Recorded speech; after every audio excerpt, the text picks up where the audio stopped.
where an inscription of the Gupta period specifically talks about Mehrauli iron pillar, and the inscription inscribed on it is a topic on which perhaps every art historian, metallurgist, epigraphist, and scholars of history have written or spoken at one time or the other. As a result, a huge literature has accumulated on this monument. I have chosen the topic, the Mehrauli Iron Pillar Inscription, Issues and Perspectives. You must have heard of the very popular phrase, romance in stone. But this pillar brings romance in iron. Let us see what we have in this pillar. A view of the iron pillar, and I start with a prelude. An iron pillar bearing an inscription in Brahmi characters of the 4th or 5th century AD stands in the courtyard of the mosque named Qutb Islam, built by early slave kings by destroying 27 temples in the last decade of the 12th century. The Arabic inscription on the eastern entrance of this courtyard of the mosque states that the material were obtained from the demolition of 27 idolatrous temples. Now, almost in ruins, the mosque forms a part of archaeological remains of what was once the fort of the Chauhan king Prithviraj III, popularly known as Kila Rai Pithora. The latter was an expansion of an earlier citadel on this site known as Lal Kot, the construction of which is attributed to the Tomaras of Haryana, which included Delhi as per the epigraphic evidence. Generally, the construction of Lal Kot is attributed to the Tomar king Anangpal II in the middle of the 11th century. Presently, the site is included in the village of Mehrauli in South Delhi in the famous Qutb Complex. This is a view from the inner side, from the courtyard of the pillar we are talking about. This is an old photo of the pillar.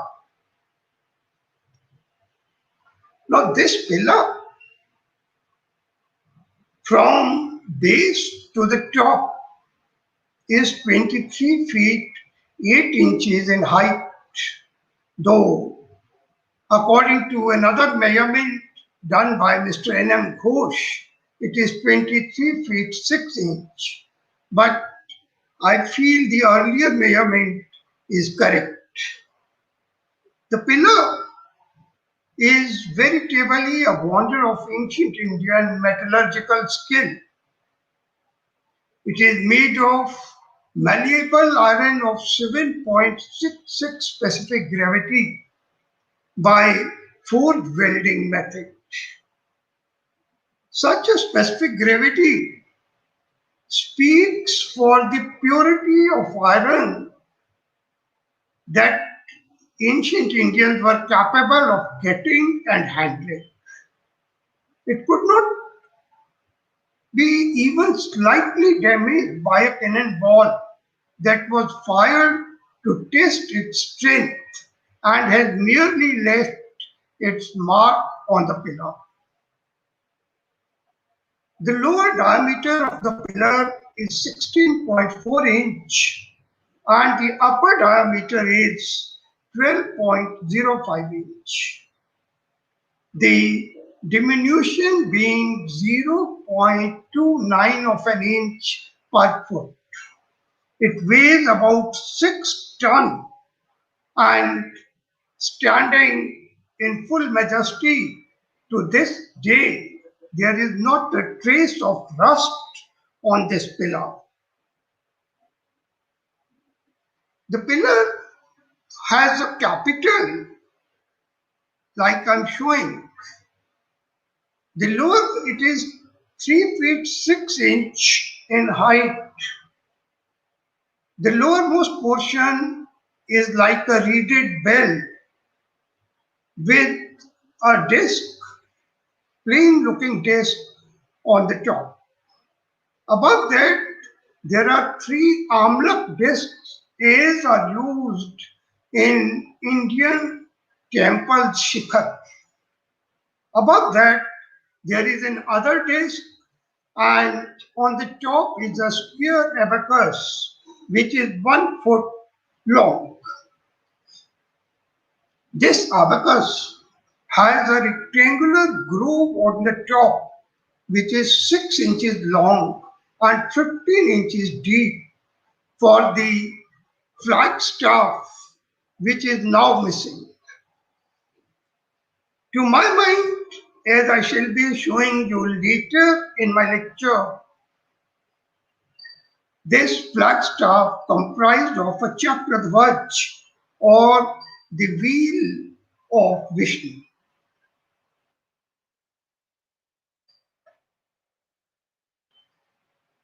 On this pillar, there is an inscription written in elegant Sanskrit words comprising 3 verses in Shardul Vikradic meter written in 6 lines of beautifully chiseled letters in Gupta Brahmi of the late 4th or early 5th century. These 3 verses constitute an eulogy of King Chandra, of whom neither genealogy nor date has been recorded by the poet of this inscription. The purpose of the inscription was to record the setting up of this pillar as flagstaff of God Vishnu on the mount named Vishnupat. This is the photograph of the picture. You can see even after about 1600 years how clearly all the letters can be read.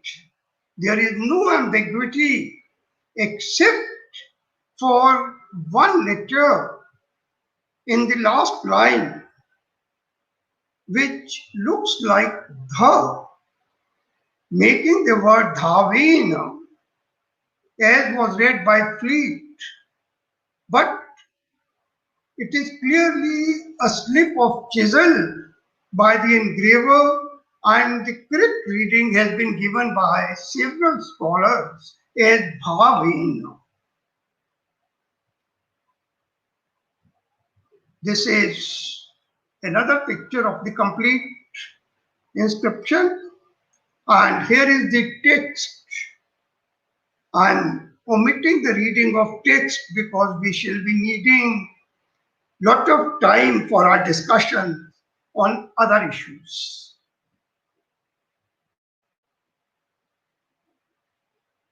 The translation I will quickly read out as it is partially my own translation of the inscription, on whose arm fame was inscribed by the sword when in battle in Wang countries he pushed back with his breast The enemies who, uniting together, came against him, he by whom, having crossed the seven mouths of the Sindhu, the Vahalikas were conquered in battle, by the breeze of whose valor the southern ocean is still fragrant. One single verse describes all his conquests. The second talks about his glory.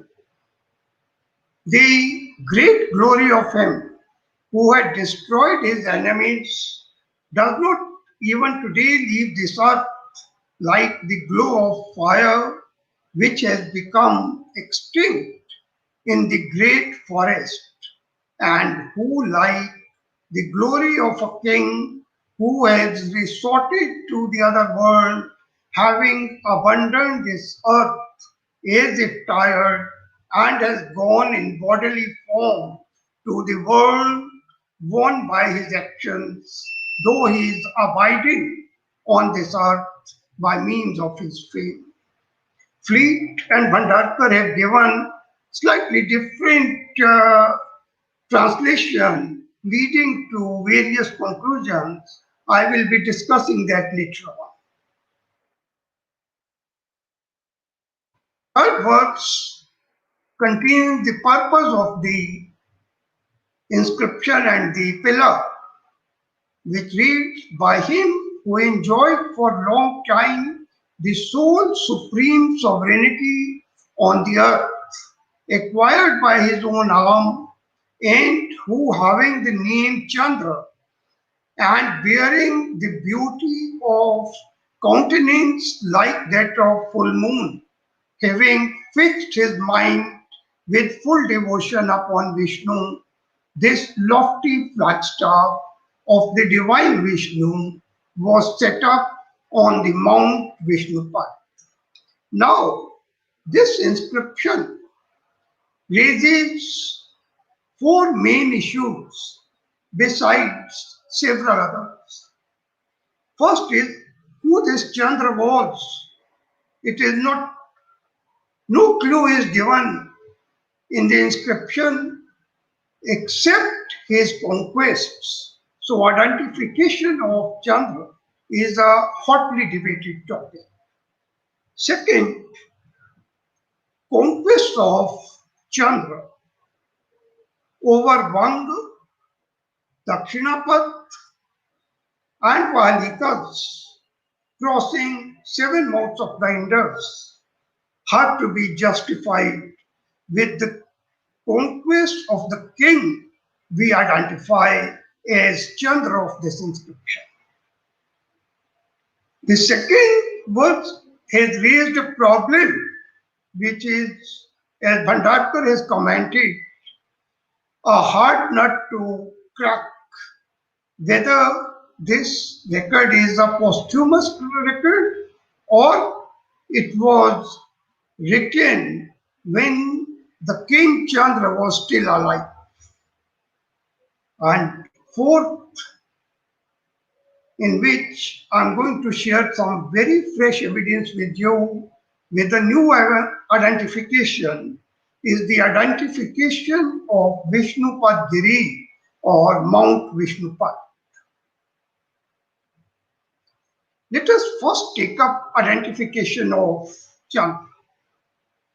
It was long ago when Otto Stein remarked, it seems better to acknowledge the impossibility of identifying the ruler named Chandra on account of the lack of sources.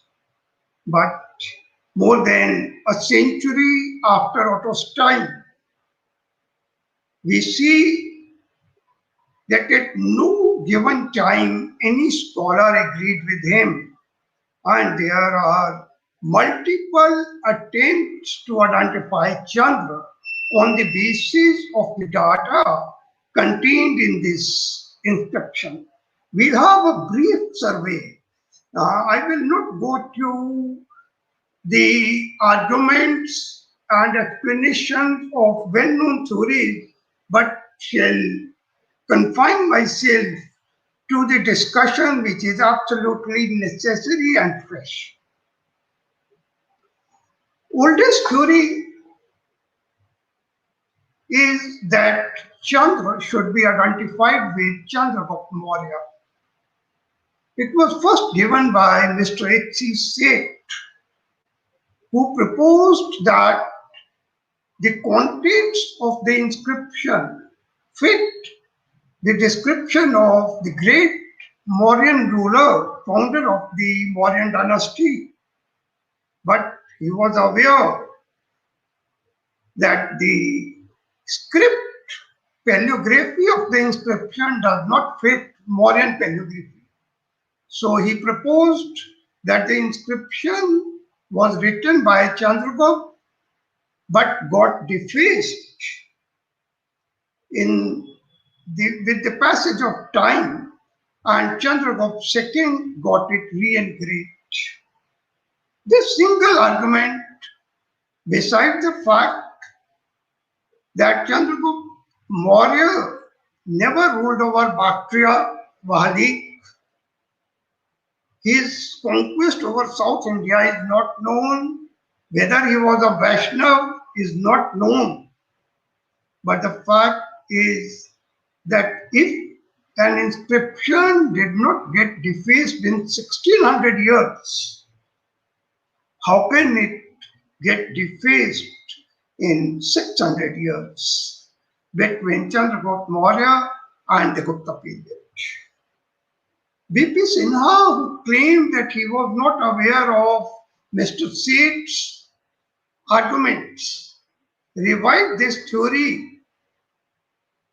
by saying that since Chandragupta Maurya was the namesake of Chandragupta II, Chandragupta II got the achievements of Chandragupta Maurya engraved on this pillar.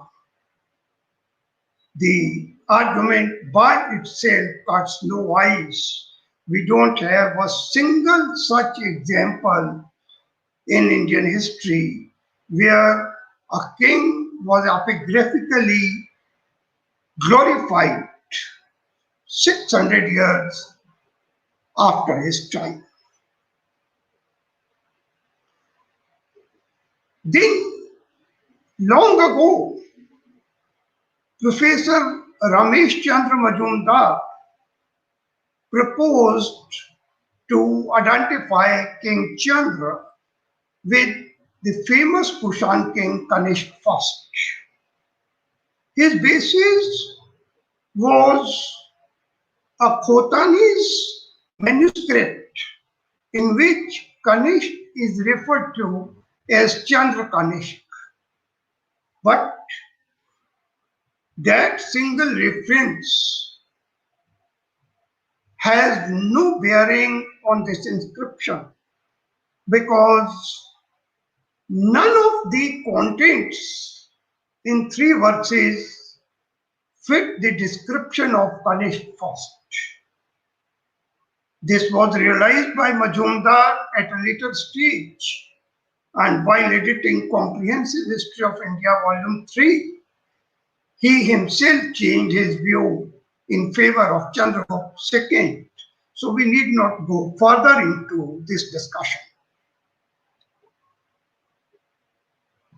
Long ago, Har Prasad Shastri identified Chandra with Chandravarman mentioned in Sisunya rock inscription in the Bankura district of Bengal. Har Prasad Shastri at that time was editing the Olikar inscription of Narvarman, and he thought as Narvarman was son of Simvarman and Chandravarman was also son of Simvarman, they are brothers. And he further said that he was ruler of Pokhran. He identified it with modern Pokhran in Rajasthan's Jodhpur area. But none of his arguments is correct, as has been repeatedly mentioned by several scholars. because Chandravarman of Sisunya inscription was a local ruler of Bankura district, and the Pokhran mentioned by in the Sisunya inscription is actually a small village some 29 kilometers from Bankura. Prima facie, this inscription has no bearing on the identification. Hemchandra Rai Chaudhuri, who in detail negated the theory of Harprasad Shastri, proposed identification either with Chandransh or with Sada Chandra of the Naga lineage mentioned in the Purans. But the great scholar Rai Chaudhuri fell prey to his own theory as he failed to show how either Chandransh or Sada Chandra could fit into the description of these three verses by conquering Bengal, South India, and Bali, because Nagas, as we know from the Allahabad inscription of Samudragupta and various other sources, were confined to very small kingdoms. Even the Puranas refer them to be the rulers of Mathura and Padmavati. John Faithful Fleet initially thought that it is possible to identify this ruler with Chandragupta I of the Gupta Dynasty. But he was not certain, as he also proposed to identify Chandra with the younger brother of the Huna invader, Mehrauli. However, two other great scholars, R.G. Basa and Iska Iyengar, both thought that Chandragupta I is the Chandra of our inscription. However, we know that Chandragupta I could be a Vaishnava, but the famous verse from Vayu Puran that reads Anugangam Priyagam Cha Saketam Madham Statha Etan Sarvan Janpadan Bhokshante Gupta Vanshija, attributed to Chandragupta I, neither mentions Bengal nor South India, much less Bali. And the Allahabad pillar inscription of Samudragupta, which plainly states that Chandragupta first himself anointed Samudragupta to the throne, clearly shows that the areas beyond those mentioned in this verse were for the first time conquered by Samudragupta, never before. So Chandragupta, we can rule out Chandragupta first. One of the recent theories floated by late Professor Shriram Goyal is to identify Chandra with Samudragupta, father of Chandragupta II Vikramaditya, son of Chandragupta I. He wrote a long paper and invited all the scholars to comment on it. And in his comment, which were later on published in a book form, K.V. Raman, S.B. Deo, Munish Chandra Joshi, and Bahadur Chand Chhabra agreed with his theory. He primarily said that Samudragupta was a great conqueror He is known to have conquered South India and, according to Goyal, Bengal and Walik also. But the Allahabad pillar inscription certainly puts Samtat Davak Kamrup Nepal Kartaripur as Pratyant states in the time of Samudragupta. They were frontier kingdoms, never incorporated in the Gupta Empire, and there is no reference at all to the defeat of any confederacy of kings in Bengal. Not only this, Daivaputra Shahi Shah Anushahi Shakamurunda requested him for the charter, for the grant of charters bearing Garuda seal for rule in their own territories, indicating Samudragupta never conquered them, much less going beyond that.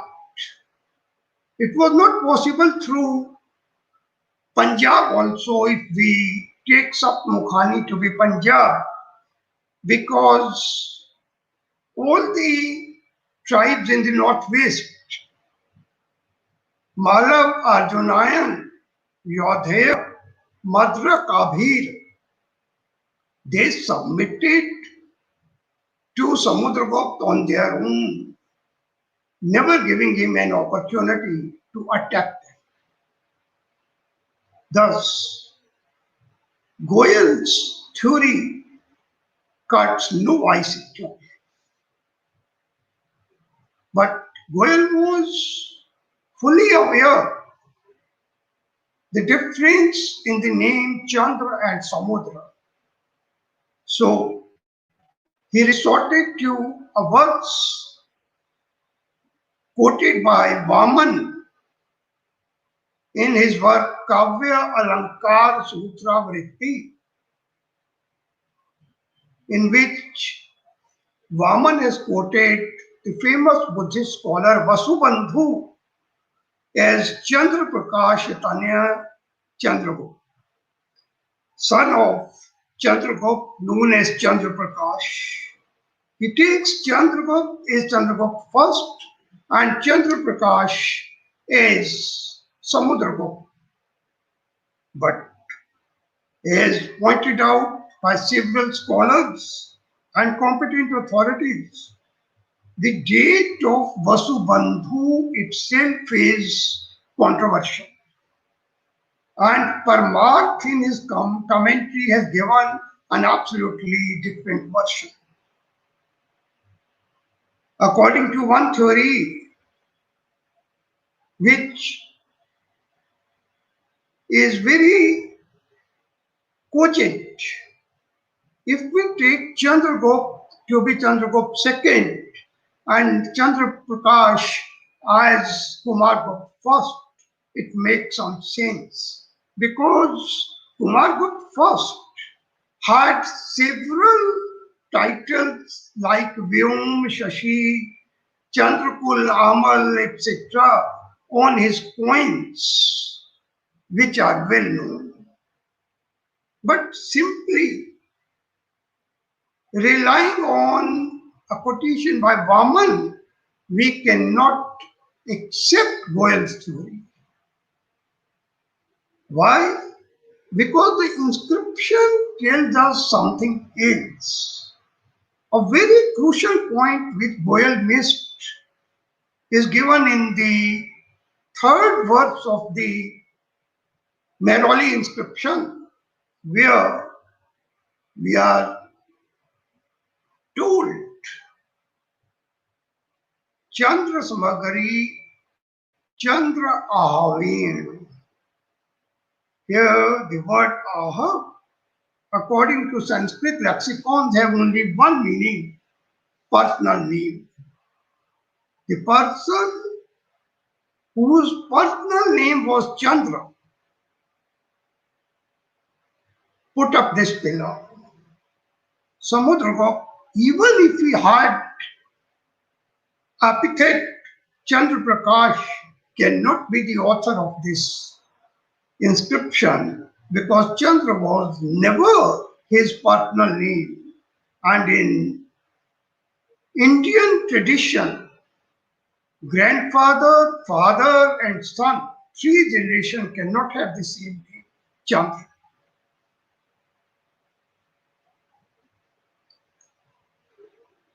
The largest number of scholars believe that Chandra is to be identified with Chandragupta II Vikramaditya.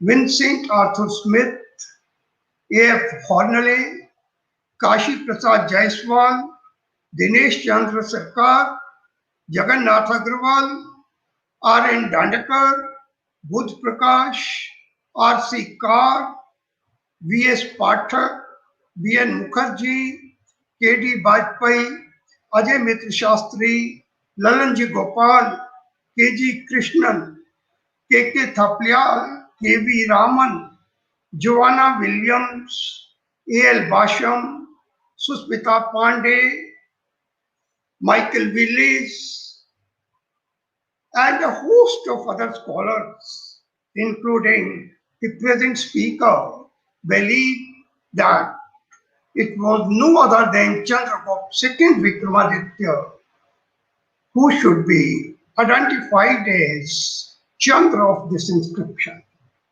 We are not getting into any explanations here, for we are short of time.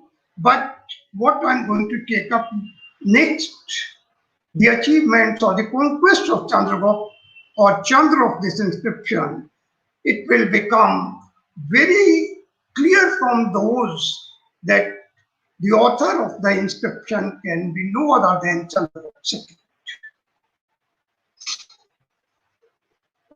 Basic conquest first is one. I just quoted a word from Vayu Puran, which says that Priyag, Saket, and the territory up to Magadh was included in the territory of the early Gupta kings. We do not have any inscription or reference that Bengal was ever included in the Gupta Empire prior to the time of Kumar Gupta I. The earlier copper plate grant of the year 124 of Kumar Gupta I is the earliest epigraphic evidence of the Gupta rule over Vanga.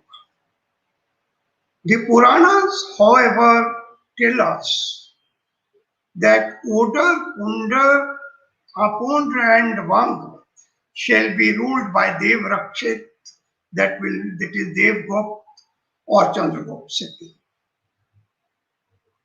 But how do we explain that Chandra had to push back with his breast a confederacy of kings in Vanga and write his fame by means of his sword? We must not forget that between Samudragupta and Chandragupta II was a great black spot for the name of the Guptas, the rule of Ramgupta.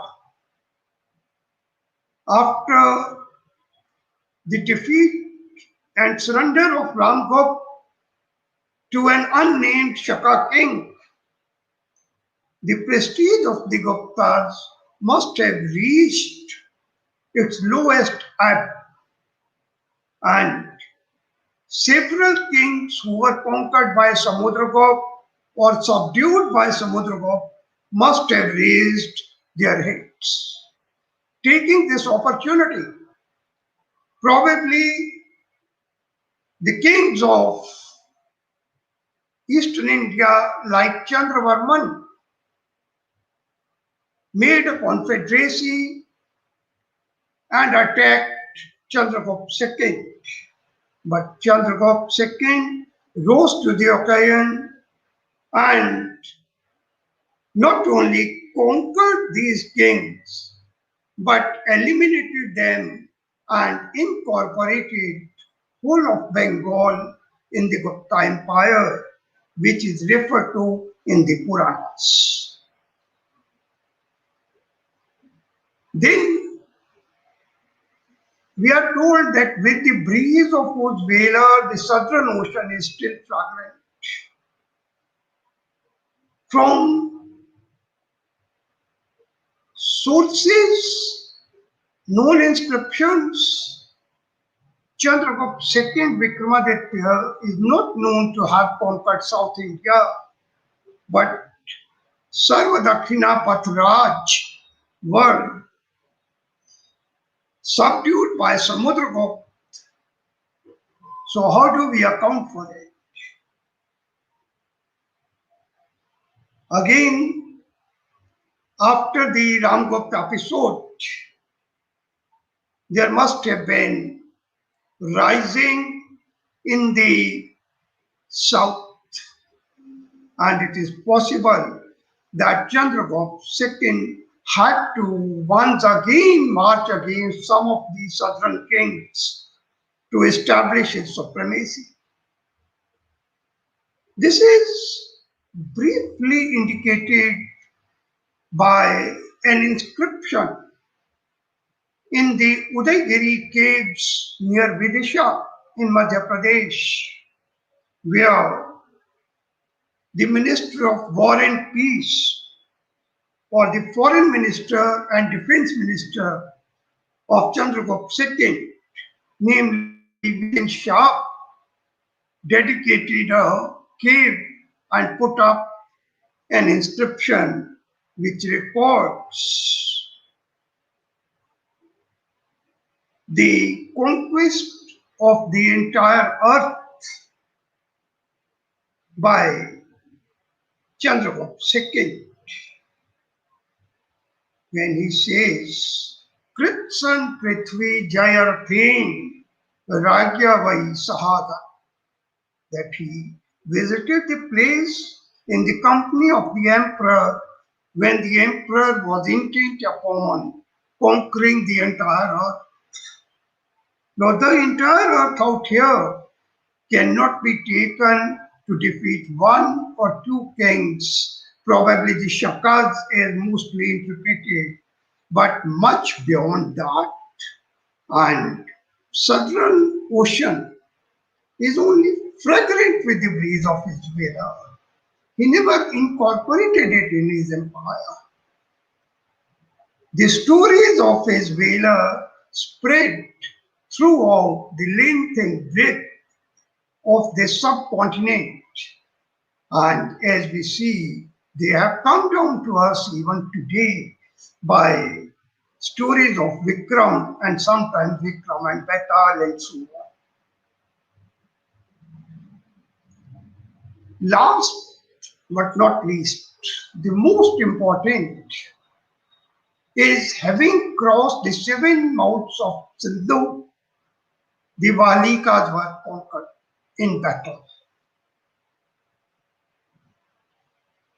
Who were Valikas and what is meant by seven mouths of the Sindhu? Vahalik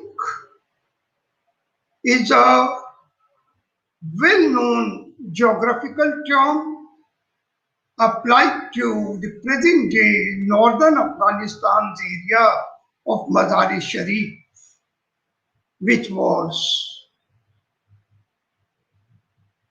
known as and is still known as Balkh.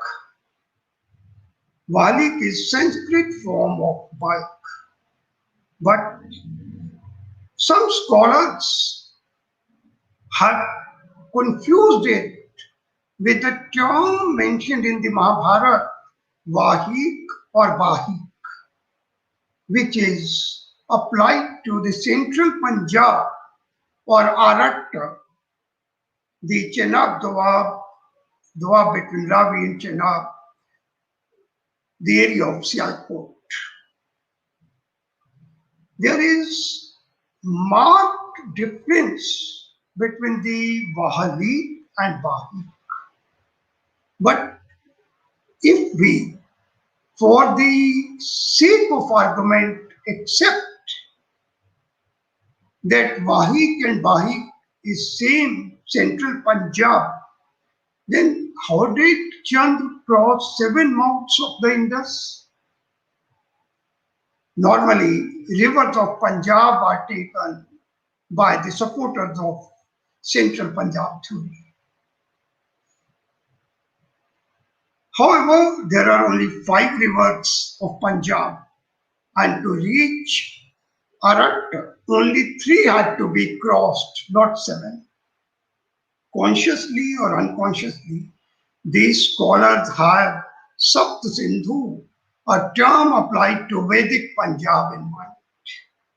But they forget that the word is Vahali, not Vahi.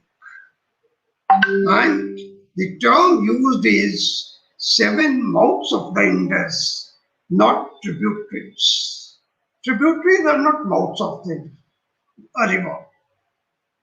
Basin is never mouth of the river. Mouth in the English of a river is same as Dahana in Persian or Mukh in Sanskrit, and several Sanskrit lexicons are very clear. Even Kalidas refers, when giving a simile to Raghu, learning alphabet, that it is a mouth is as the river enters the ocean. So 7 mouths of the Indus is the place where the Indus entered the Arabian Sea. Interestingly, Periplus of the Erythraean Sea by an anonymous writer actually refers to 7 mouths of the Indus. And the famous geographer Ptolemy, who wrote in 2nd century, also refers to 7 mouths of the Indus.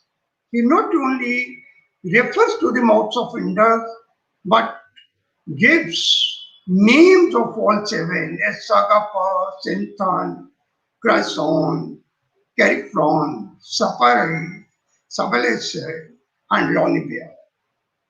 I, for shortage of time, am not going to elaborate on this issue, but simply say that probably after the conquest of Gujarat over the Shakas, Chandra, that is Chandragupta II, from crossed probably the Bolan Pass, crossed 7 mouths of the Indus, and went further through Afghanistan against the Wahalikas, as we are going to see.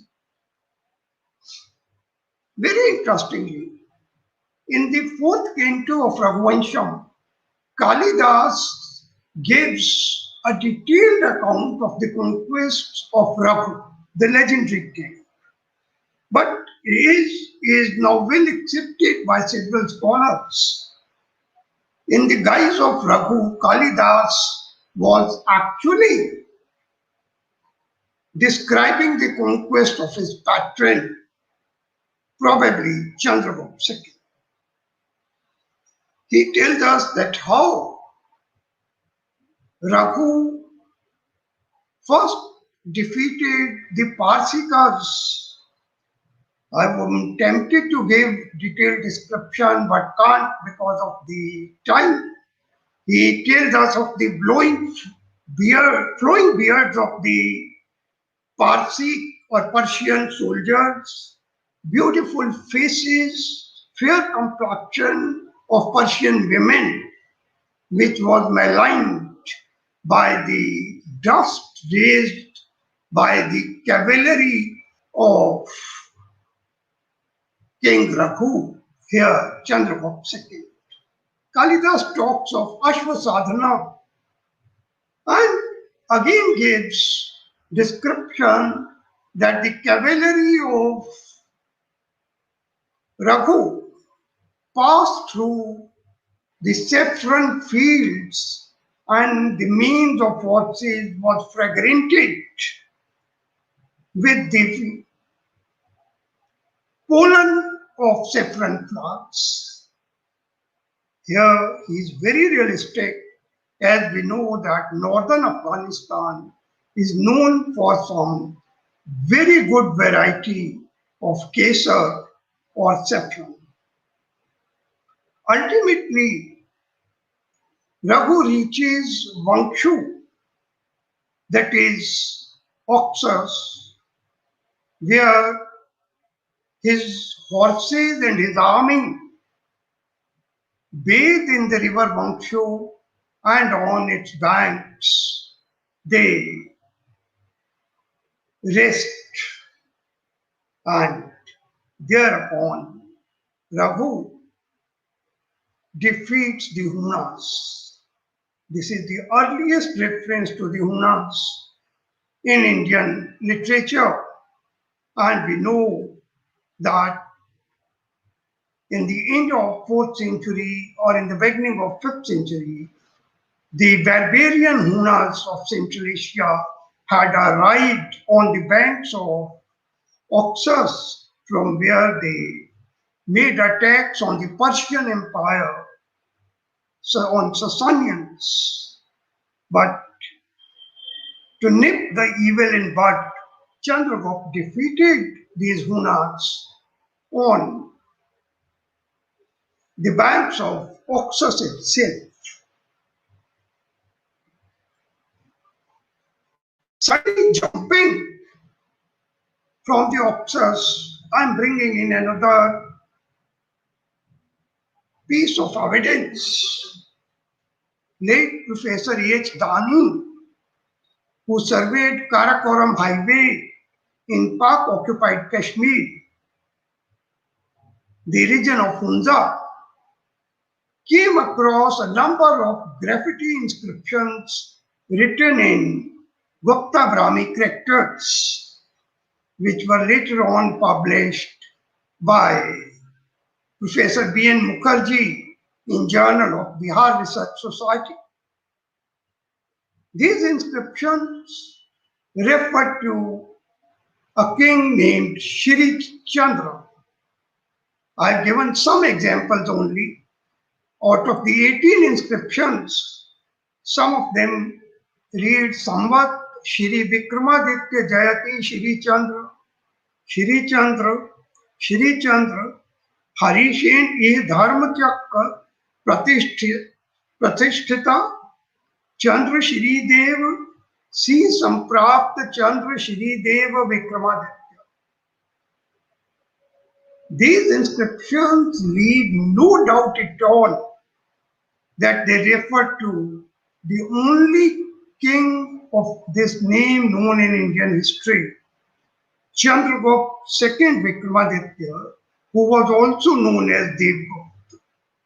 But what is the connection of Gilgit region with the Oxus region? No one has pointed it out so far. I'm showing you some maps which I searched and am bringing for the first time to the audience here. These are the Google Maps. If you see clearly, the blue line marks a track from Mazar-e-Sharif to Gilgit in the Himalayas. Very clear map is given. See, the track is given very clearly along the Oxus. And Kalidas tells us the same thing, that after defeating the Hunas on the Oxus laden with riches, Chandra returned via Himalayas. Obviously, he took the Himalayan route frequented by traders and travelers, reached Gilgit, where his inscriptions in Hunza are found, and from Gilgit taking the Karakoram highway through Kashmir, he returned to his capital, Patliputra. Then there is a controversy whether this inscription is posthumous or not. I'm afraid I shall not be able to take up this point in this lecture, and I may come to you in another lecture because this requires some very detailed discussion. But our translation of second verse, as you have seen, clearly shows that inscription cannot be posthumous. If it is posthumous, then who put it up? The name of commemorator should have been there, but it is clearly said that Chandra Samagri, Chandra Havena put up this pillar on Vishnu Pad. Resorting to heaven in bodily form was a well-known description, poetic description of Gupta period. On Gupta coins, we have legend like Samarsha Kavita Vijeo Jit Ripura Jito Devam Jayati or Apratiratho Vijitya Kshitim Suchritair Devam Jayati or Kshitim Vijitya Suchritair Devam Jayati Vikramaditya, winning of heaven by meritorious deeds.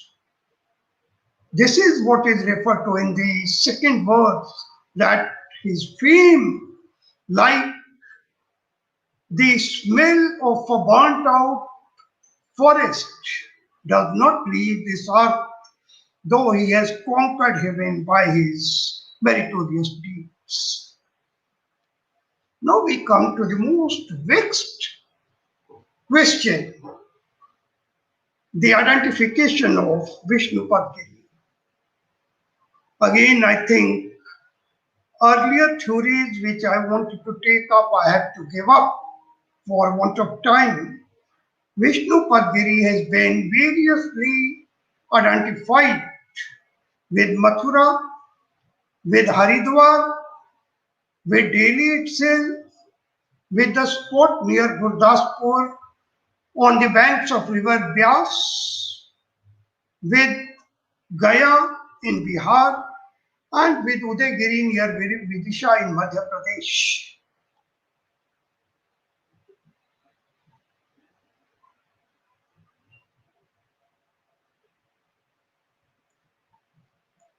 I would like to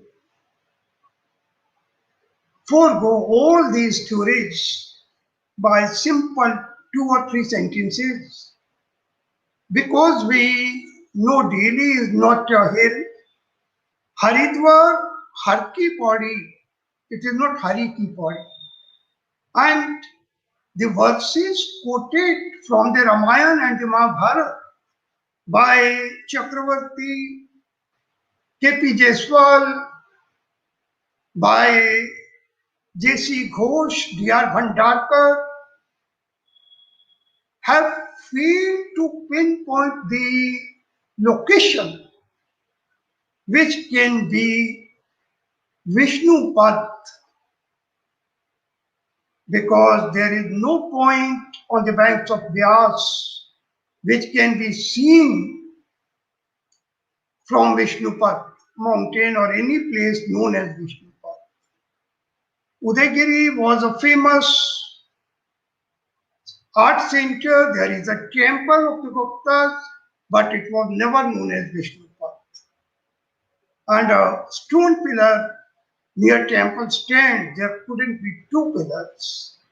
The arguments of R. Balasubramaniam, Meera Das, and Michael Willis we have taken elsewhere to show that neither Udaygiri nor the arguments forwarded by B.P. Sinha and others about its identification with Gaya, where Vishnupad temple stands, are cogent or can be taken. Two great scholars, D.C. Sarkar and Dashrath Sharma, both suggested that Vishnupad should be somewhere in Haryana, in the region of Kurukshetra, or in the old Punjab district of Ambala, which included Kurukshetra, etc. also. They were very near the solution, but could not pinpoint exact space. Devjani Paul, when identifying with Gaya, referred to a spot in Haryana, but she too was not able to go any further and concluded in favor of Gaya. I am bringing you to one simple inscription. On the Mehrauli Pillar, there are several inscriptions, and I regret to say that despite of my being here with the Ministry of Culture, I was not given the permission by Archaeological Survey of India to examine these inscriptions. One inscription in early Nagari, this photograph I've taken from my friend Dr. B.R. Mani, has been read by Cunningham as Samvat Delhi 1109 Angapal Vahi.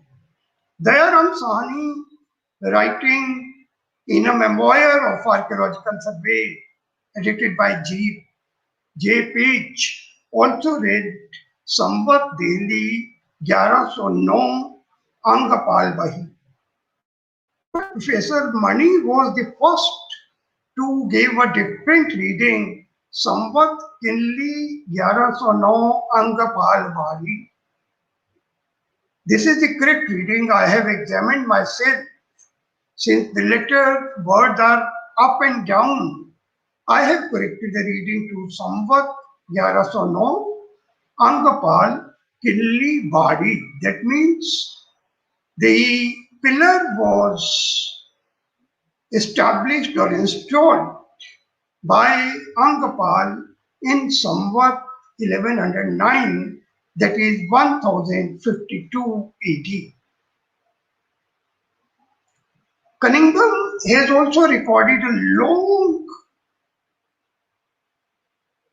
tradition recorded in the Prithviraj Raso, various manuscripts, oral tradition, and vouched by what we have found in several inscriptions, referring to King Anangapal of the Tomar dynasty as laying the foundation of Delhi. It is said that Anangapal brought this pillar and at the instance of his astrologers put it up in Delhi, thinking that his empire in Delhi will become permanent. But it did not happen. Delhi remained Delhi and gave the name Dhillika to this capital of present-day India, Delhi.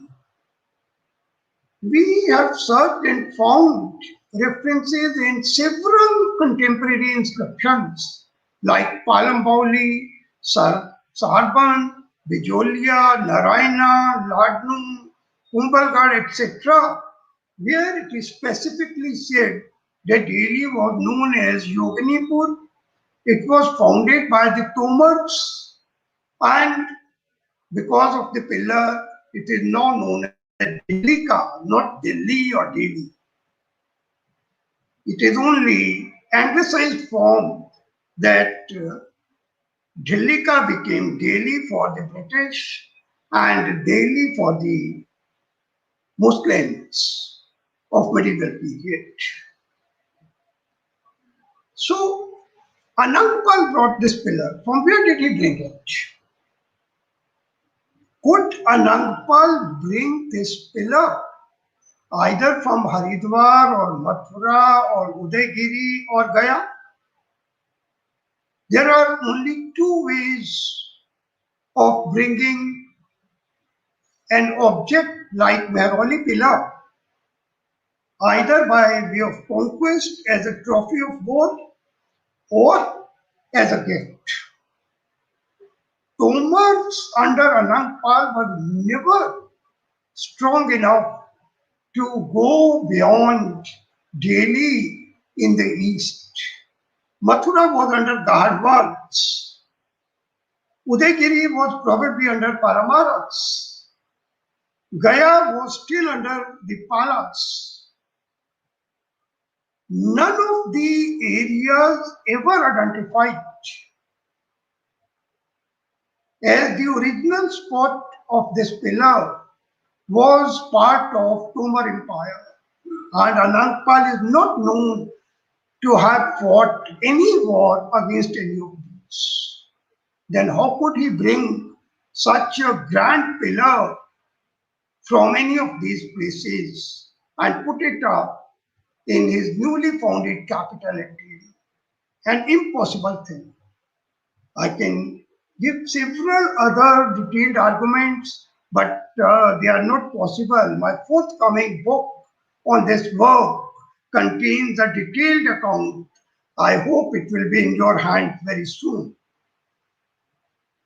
I'm proposing a new identification which was referred to just in a passing reference by Devjani Pal without giving any second thought to it. Tusham is a small village, or we can say township, in the Bhiwani district of Haryana, located at 28 degree 54 minutes and 75 degree 56 minutes. About 150 kilometers from Delhi, which was very much in the heart of Tomar Empire. Here, the last outcrop of Aravallis, majestically rising to the height of 800 feet, a hill still stands on the crossroads of highways from east and from Rajasthan to northwest.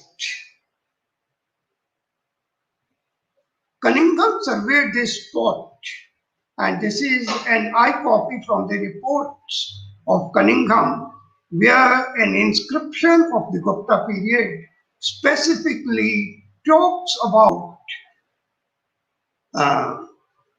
digging of two water tanks near the temple of God Vishnu for washing the feet of Vishnu. And a number of inscriptions you see around this, graffiti inscriptions, clearly write Jitam Bhagavate Bhagavat Pad Deshe.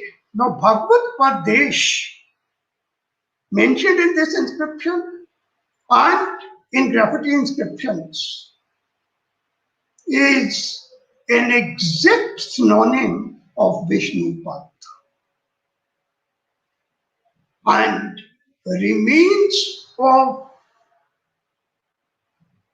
numerous remains of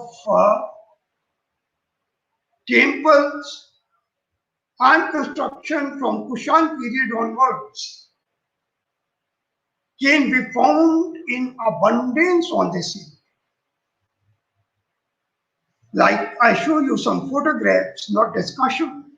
This is the topmost is the inscription edited by John Faithful Fleet.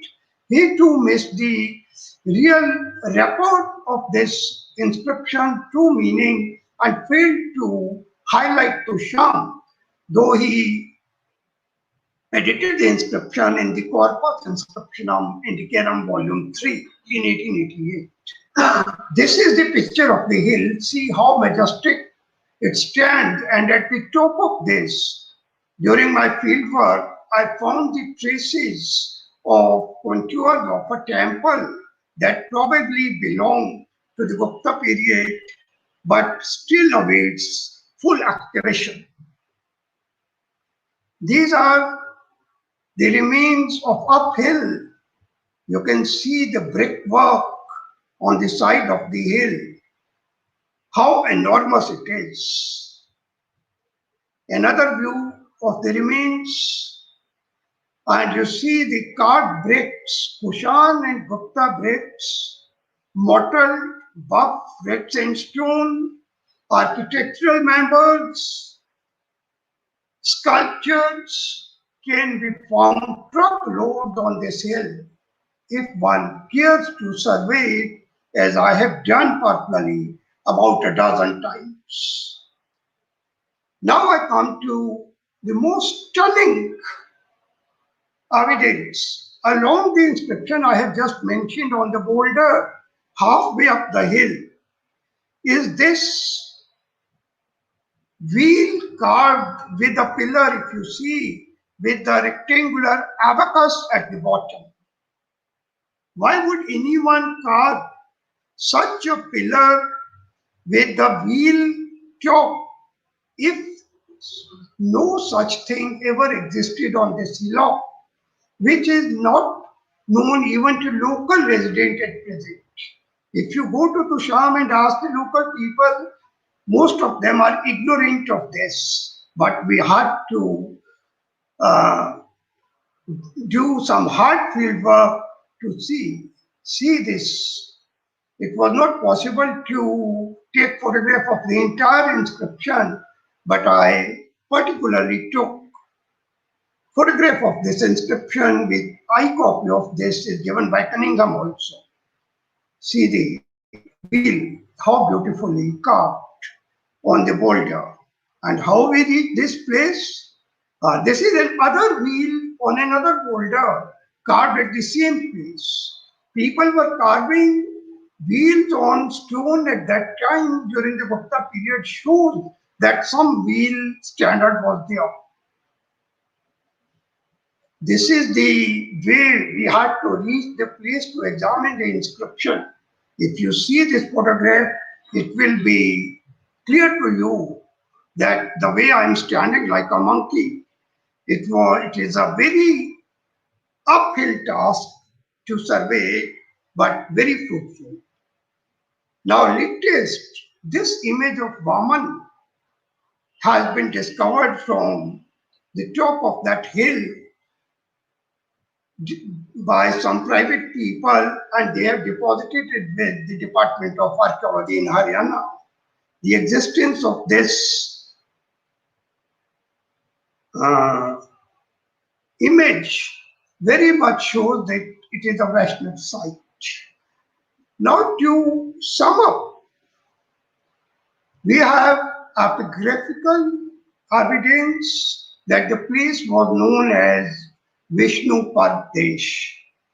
We have epigraphical evidence of the existence of a temple in camps, very popular during the 4th, 5th century at Tushar. We have archaeological evidence by way of architectural members, carved bricks, and other remains of this being a very important site. To me, it appears that it fell prey, as Cunningham suggested, that Tusham is Tushar Aram. The place fell prey to the invasions of Mahmud Ghazni, and when after Mahmud Ghazni the temple was broken, the Tomar king Anandpal II, in whose kingdom Tusham fell, carried this pillar just 150 kilometers away to Delhi and put it up over there, which ends the story of the grand pillar reaching Delhi and standing majestically at present site. This single monument stands living testimony to the metallurgical skill of ancient Indians on one hand and the literary excellence of the other, the inscription. It contains the story of India's glorious way up to the Oxus, curbing the millions of the barbarian invasions of the Hunas, which carried destruction right up to Europe, bringing about the downfall of the great Roman Empire. But India lived in glory. Thank you. Jai Hind, Jai Bharat.